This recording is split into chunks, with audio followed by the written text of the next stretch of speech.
This is Joseph Padoe's Apostolical Miracle Revival, bringing you the message of peace, joy, and salvation. Jesus Christ the same yesterday, today, and forever.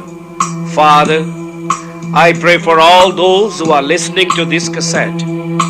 Righteous Father, let your Holy Spirit come upon each and every one of them. Lord, I ask you that you will help them, save them, deliver them from sickness, disease, and Satan. Let them know the joy of your salvation. Oh Father, open their understanding that they may be able to understand your word. Bless them, Jesus. Blessing of Father, Son, and Holy Spirit be upon each and every one of you. In Jesus' name, amen.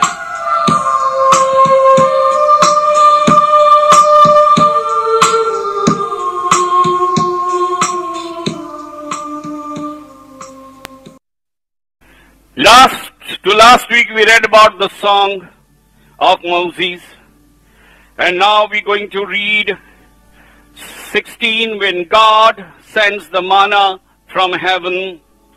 And they took their journey from Elim, and all the congregation of the children of Israel came into the wilderness of Sin or Sinai, which is between Elim and Sinai, on the 15th day of the second month after their departure out of the land of Egypt.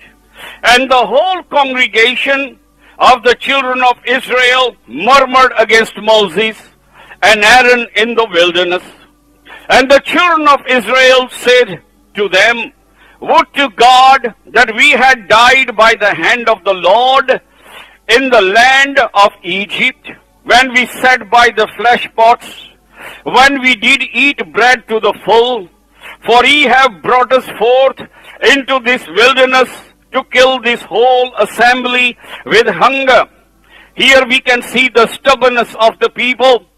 This is the stubbornness of not outsider, but those who claim to believe in Christ. There are many people who come to church and they believe in Christ, yet they are stubborn in their lives. The church of Moses saw the power of God over and over again. The church of Moses was baptized by water as they went through the Red Sea. That's what Paul says, that was the baptism of the church of Moses. As they went through the Red Sea and the cloud of God's pillar was covering them, that was their baptism. They went through the baptism. They saw the judgment power of God upon the Egyptian. They saw the deliverance power of God when they were brought out. They saw that this God is able to supply and provide their needs when He also brought the water from the rock. Over and over again they saw God's power working, and yet they were still stubborn to the Lord God, and they never learned to humble themselves before God. Though they believed in God of Israel, yet they were not mature in God. All their lives they stayed as a child. They were not ready for meat. They were just having the milk. They spiritually never grown fully because of their stubbornness and unbelief.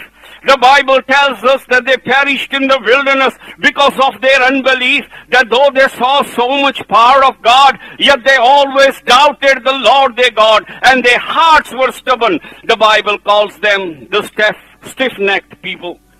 God done great miracles.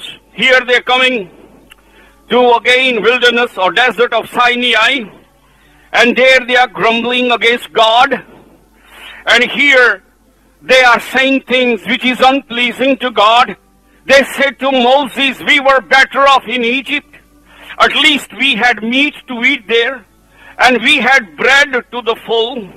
And you have brought us in this jungle to kill us with hunger. We wish that God could have killed us in Egypt. That's a terrible thing to say.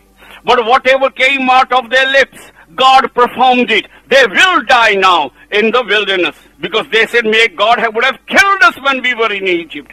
They were not grateful for the Lord God. They did not ask God in prayer. Instead of going in prayer, they grumbled and murmured against the Lord God. as God hear every prayer that we make, God also hear every murmuring and grumbling that we do against this living God. His ears are not closed that he can't hear. He hears. And them, instead of praying to God and saying to Moses, pray for us to God, to give us meat or to give us bread, God would have happily given them.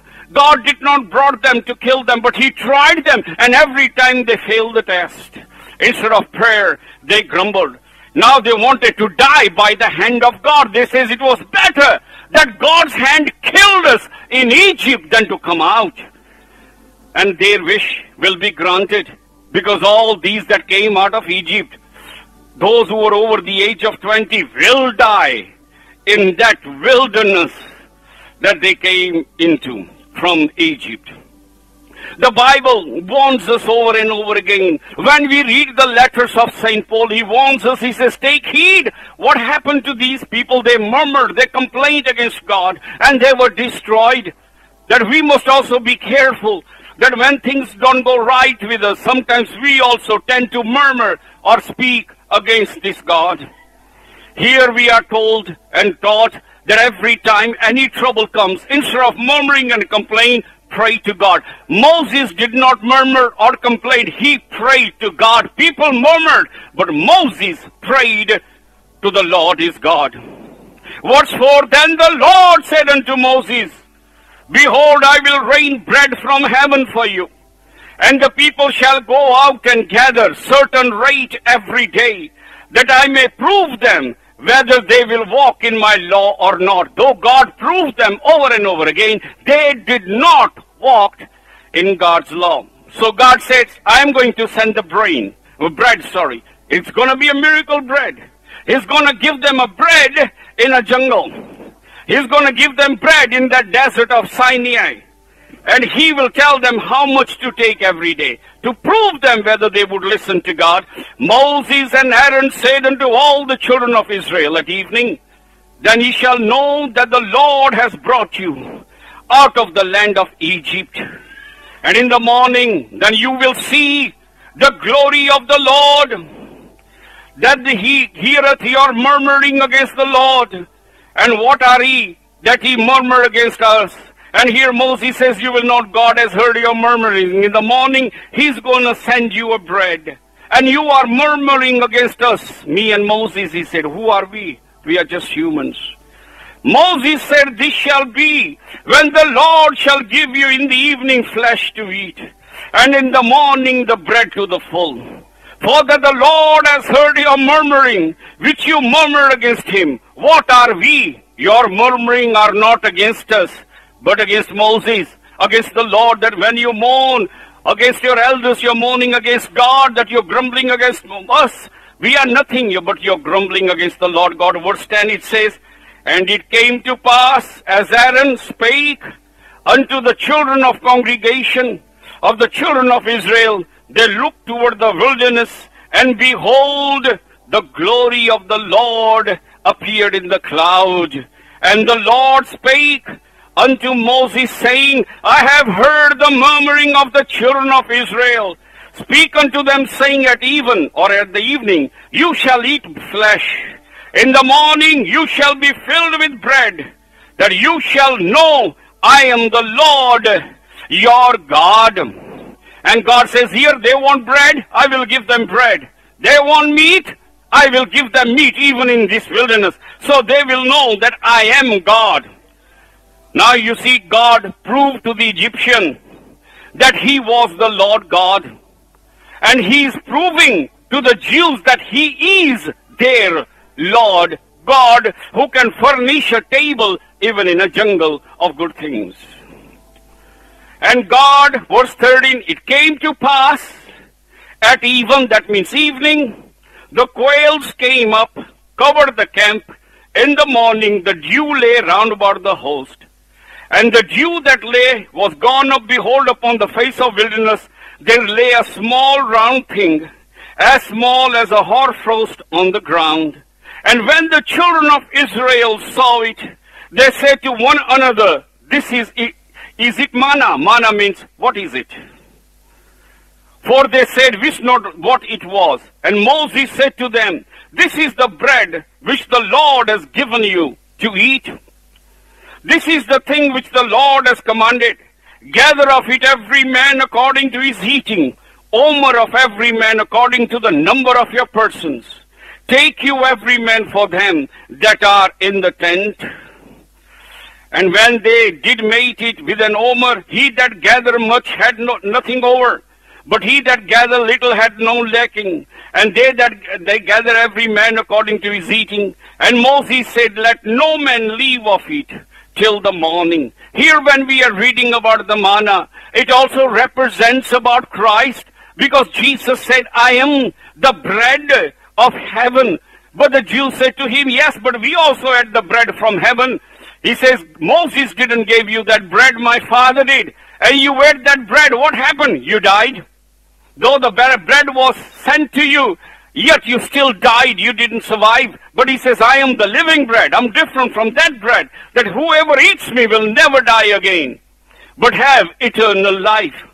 And here God would send manna, or the bread from heaven, and they had to go out and they had to gather the manna. They were directed by God how much to gather for each member of the family. And here we can see, look at the loving kindness of God, that while they were sleeping in the night, God was pouring manna in the wilderness, while the complainer and murmuring people were sleeping in their sleep, still complaining and murmuring.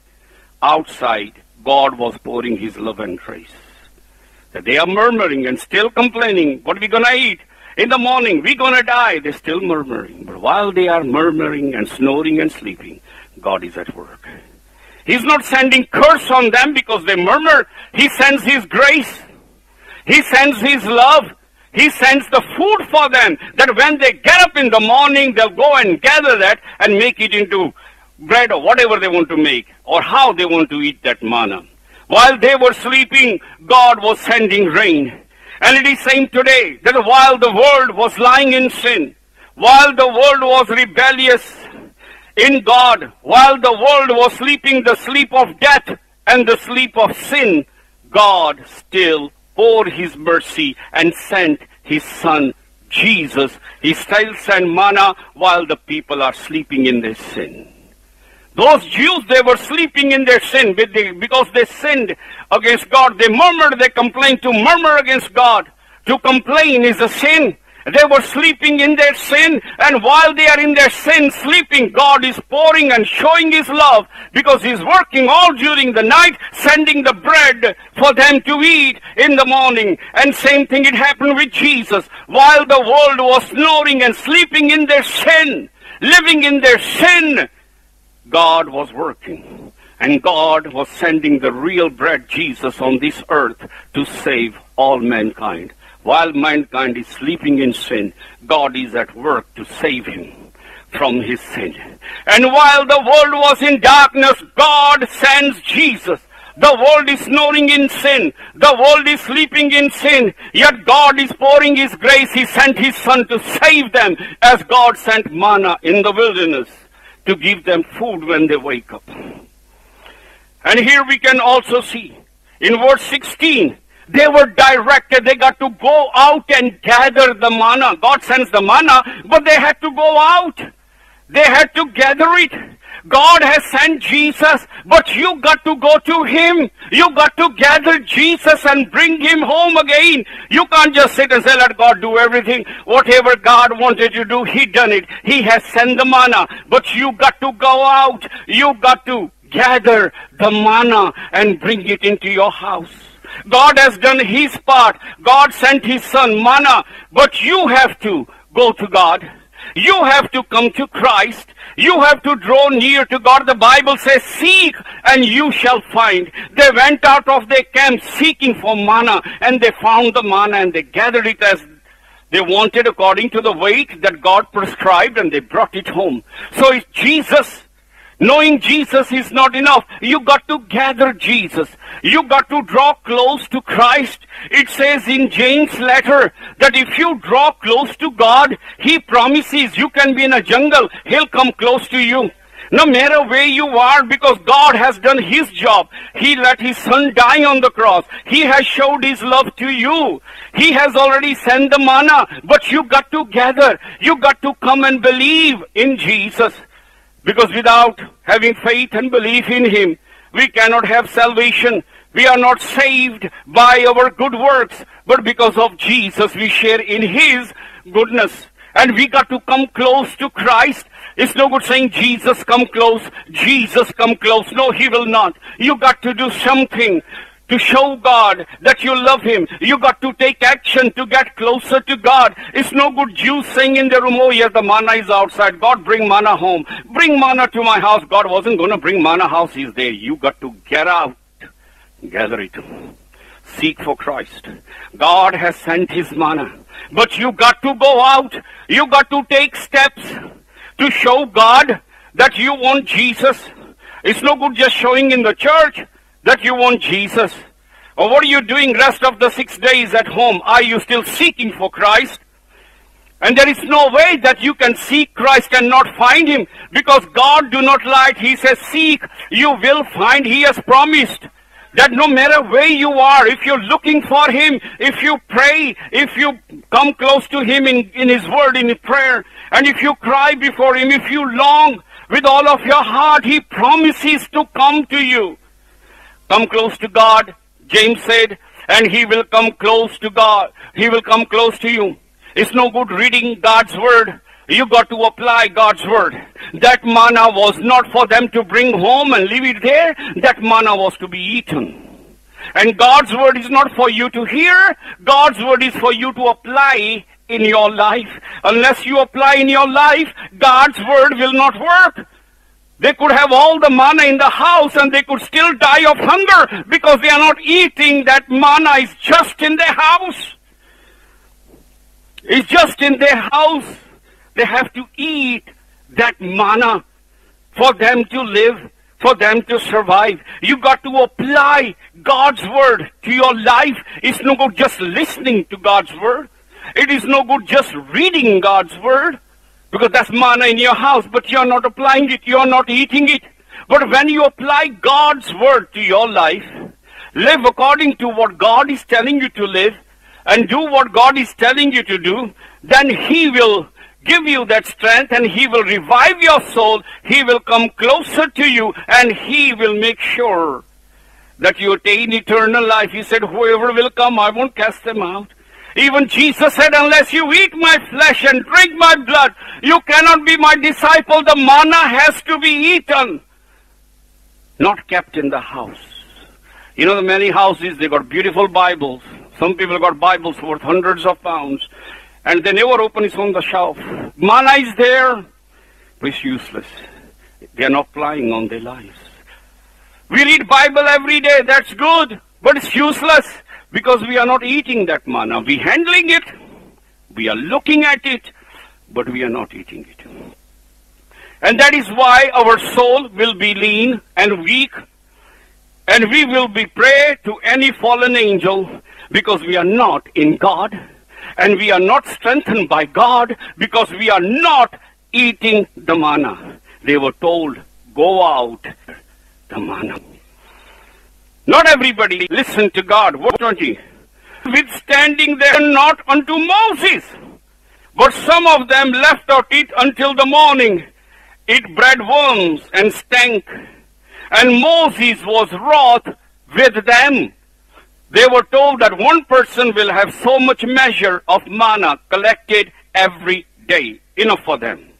The manna should not be left over. But then there were some people who would never listen to God. What they did, they gathered extra manna, in case God might not send next day. They didn't trust God. And the Bible says those who collected extra manna, that extra manna, the worms come and eat it. It stank. It was destroyed. Same thing with Christ. What is with Christ? It's not to leftover. You can't leave Christ for tomorrow, because tomorrow the worms might come and eat it. Tomorrow your life might finish. Tomorrow you might not exist. Tomorrow might not be yours. Tomorrow is for the worms to eat. Tomorrow you don't know whether tomorrow going to be yours. Today is the day. That's why I said, do not leave it for tomorrow. Otherwise the worms will come and eat that manna. And that's what happened when you gathered more. Now you see, many people believe in Christ. And same thing happens. They listen to God's word. They read God's word. But then they got their own ideas. They mingle their ideas with God's word. But I think this and I think that. Then that bread will not work. It will stink. Because you are not applying God's word as it says. The Bible says you are not to add anything or not to take out anything from God's word. 21, and they gather it every morning, every man according to his eating, when the sun was melted. And it came to pass that on the 6th day they gathered twice as much bread, 2 omer, that's a weight, for one man. And all the rulers of congregation came and told Moses, and he said unto them, this is what the Lord has said. Tomorrow is the rest of the holy Sabbath unto the Lord. Bake that which ye will bake today, and seeth that ye would seeth, that means to boil. And that which remains lay up for you to be kept until the morning. And they laid it till the morning as Moses bade, and it did not stink, neither was there any worm therein. As long as you're applying God's word, as God wants you to apply, then that word of God will work. On the Sabbath day, that was God's commandment. Listen, now you can have a food left over, because on the 6th day, I'm going to give you double. So on the Sabbath day, there's going to be no manna. On the Sabbath day, you don't gather. There will be no manna out for you to gather. But what you're going to eat on Sabbath, I'm going to give it to you on Friday or on the 6th day. And whatever is left over, it ain't going to stink. And that exactly that happened. They gathered for 2 days. And what happened? That was left over for Sunday. It did not stink because they applied God's word. You apply your own ideas, it ain't going to work. It's when you apply God's word. Now you see, there is again Sabbath. There was no manna on the Sabbath. Now here God is talking about Jesus and the future of Christian church. That on the Sabbath day there is no manna. When we look at the story of Jesus, story of Moses in Egypt, coming out of Egypt, in the wilderness, we see the Christian church. We see the deliverance of God. Here God tells about his church, also the future of his church. We see 3 phases in this story. Number 1, we see the lamb. The lamb was not for the wilderness. The lamb was for the Egypt. It was in Egypt that the lamb was sacrificed. It was in Egypt that the lamb was sacrificed. That sacrifice was not for them to do in jungle. That means I'm talking about sacrifice of deliverance. Why? Jesus' cross is for you when you are in your sin to save you. And once they came out of Egypt, they did not need a lamb or the blood of lamb on their doorpost. What happened in the wilderness? In the wilderness, it wasn't the lamb, it was manna. So the lamb for Egypt, them to be forgiven, taken out of your sin, God has set you free. The job of the blood of the lamb is done. Now you are in the wilderness. You are walking the way of Christ. Now it's not the lamb you need, it's the manna you need. God's word to feed you. Then there is a third phase, Sabbath. There is no manna on Sabbath. And the Bible tells us that when the Jews entered the land of Canaan or Israel, manna stopped. Because there is no manna needed in the land of Canaan. That's their reward. In the land of Canaan, they got the fruit, they got the food, they got everything in there. The manna stopped. So this manna that Christ is giving you is only for now on this life. But when the Sabbath comes, there is no manna.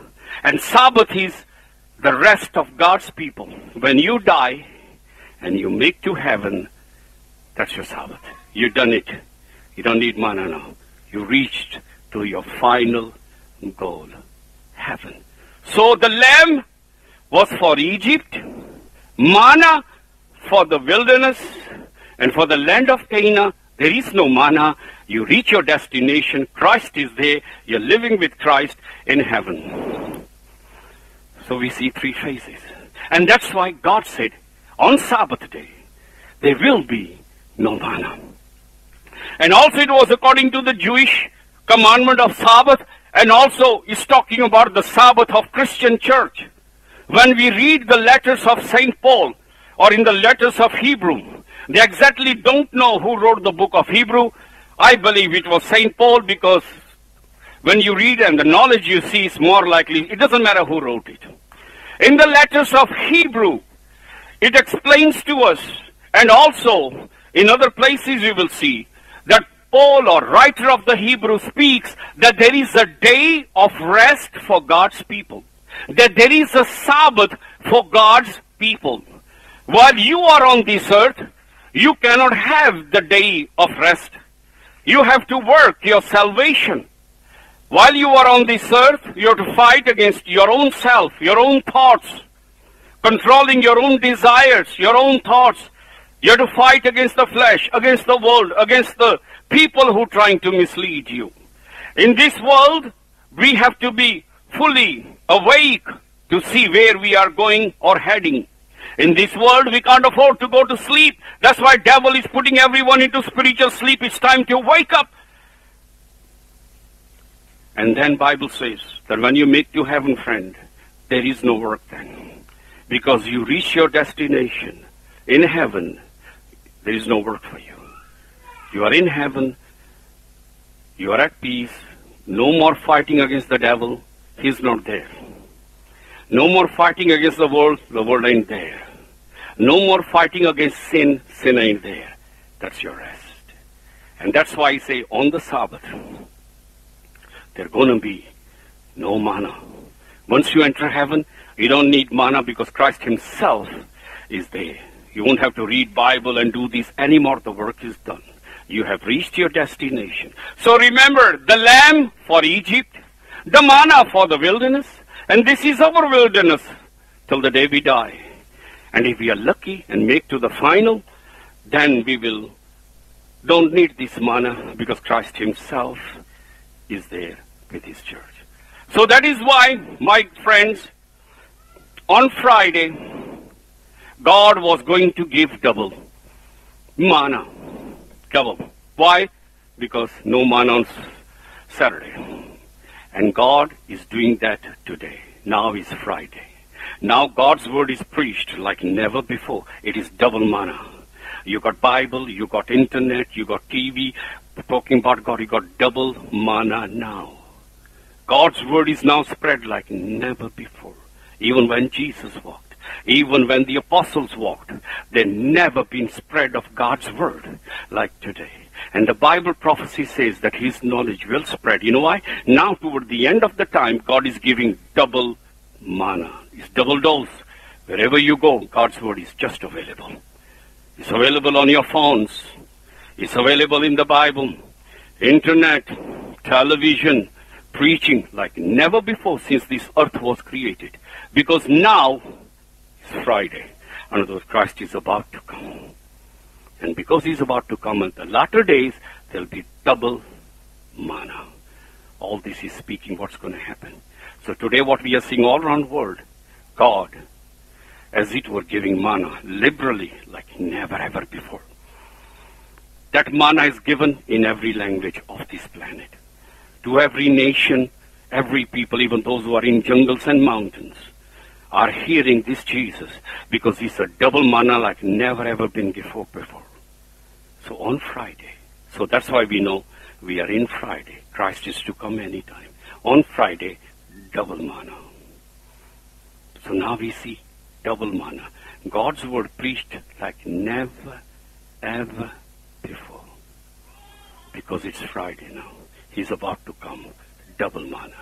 So whatever God says here, friend, he talks about what's going to take place. God's word is a miracle word. It speaks to all time, to all generation. So on Friday, they were to lay double. God was to give double the manna on Friday. And that's why we are Friday, the end time. When I say Friday, I mean the end time. And the Bible says in the end time, God's word will spread like never before. And today God's word is available like never ever since the creation of this planet. Never ever. Wherever you, God's word is available in every language of this earth nearly. In every nearly language of this planet. This word is available because now it's the latter days, the Friday. Double manna will be sent. Double. Because Saturday is coming. Christ is coming to pick his church for rest. So before that, he must give double manna. Okay? I mean,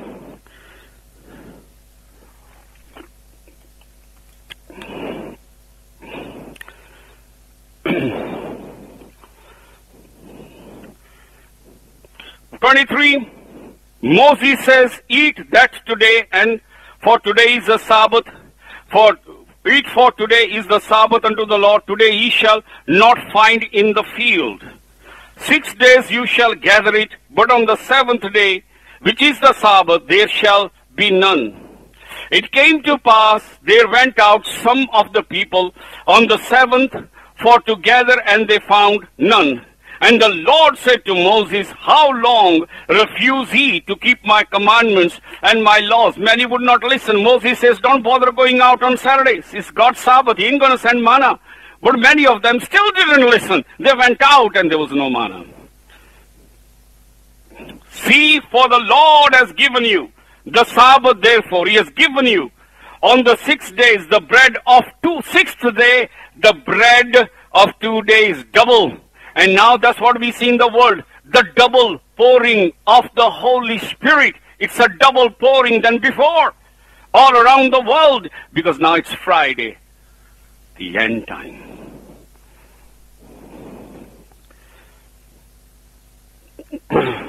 So people rested on the seventh day, 31, and the house of Israel called the name, therefore, manna. It was like coriander seed, white. The taste of it was like a wafer and with honey. And Moses said, this is the thing which the Lord command. Fill an omer of it to be kept for your generation, that they may be the bread wherewith I have fed you in the wilderness, when I brought you forth out of Egypt. Now this manna describes, it's white in color. It tastes like honey. And that is Christ. The white in color, Christ purity. Honey, the sweetness of Christ. He came to bring sweet message, a good message that God so loves you. He wants to be your friend, so that's why manna is white.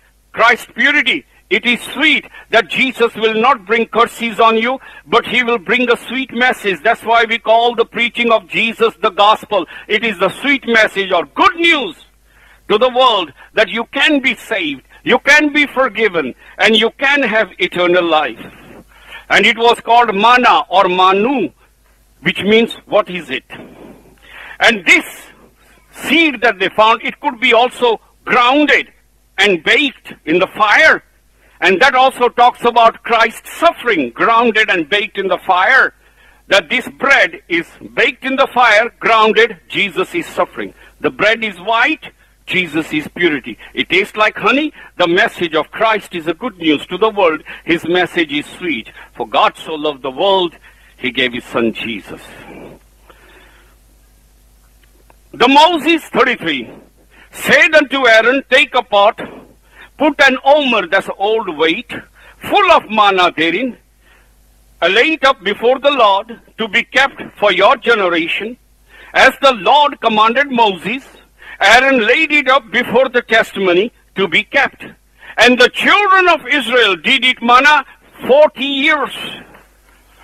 What do we read here? Moses says, listen, take this manna to Aaron. We got to keep it as a memorial. And they took manna and put it in the jar. And that jar was put in that ark of the covenant as a proof of God sending the manna. Like we know and we preached before, that there were three things in that box. The rod of Aaron, the bread or the manna that they ate in the wilderness in a jar was in there, and also the 10 commandments that God wrote on the tablet of stone was in that chest or in that box or ark. And these three things symbolize Christ. The rod of Aaron, Jesus is priesthood. The manna that was kept in a jar, Jesus as the bread of life. 10 commandments that were in that box or in that ark, again Jesus the lawgiver, Jesus the priest, Jesus the bread of life. Now, B35. The children of Israel did eat manna 40 years. God is able to feed you from His word. This Bible is very small, like we preached before. But it can feed you all the days of your life. Whether you live to be 60 or live to be 120. The word of God is there to feed you. It will never run out. 40 years they were in jungle, but the manna did not run out. God will supply your need. He will feed you spiritually while you are on this earth. Now listen, children of Israel did eat manna 40 years until they came to the land inhabited. They did eat manna until they came to the borders of the land of Canaan. Once they came to the border of Canaan, it stopped. So while you're on this earth, God can make you grow. His word can feed you. He can give you spiritual strength. But when you die, my friend, and go, there is no manna. And if you're lucky, there's real manna. You see Christ there. And you're with Christ. The Bible says when they enter the border of the land of Canaan, manna stopped. So manna is for your Christian life. And that's why many Christians are weak. Many of them go back. Many of them drift away from Christ because they are not eating manna. They got the manna, they gathered it, it's there, but they're not eating it. They're not applying it into their lives. That's why they are weak. And they drift away and they die spiritually. Now an omer is a 10th part of ephah. Amen. Thank you, Father. Our Father, who is in heaven, holy be your name. Your kingdom come, your will be done, in earth as it is in heaven. Give us this day our daily bread, O Lord, and forgive all our sins, as we forgive those who have sinned against us. Let's not be led in temptation, O Lord, but deliver us from evil. For yours is the kingdom, the power, and glory, through Jesus our Lord. May the blessing of Jehovah, His Son Jesus Christ, the power of the Holy Spirit be on you. May God of Israel make His face to shine on you. May the Lord bless you in Jesus' name.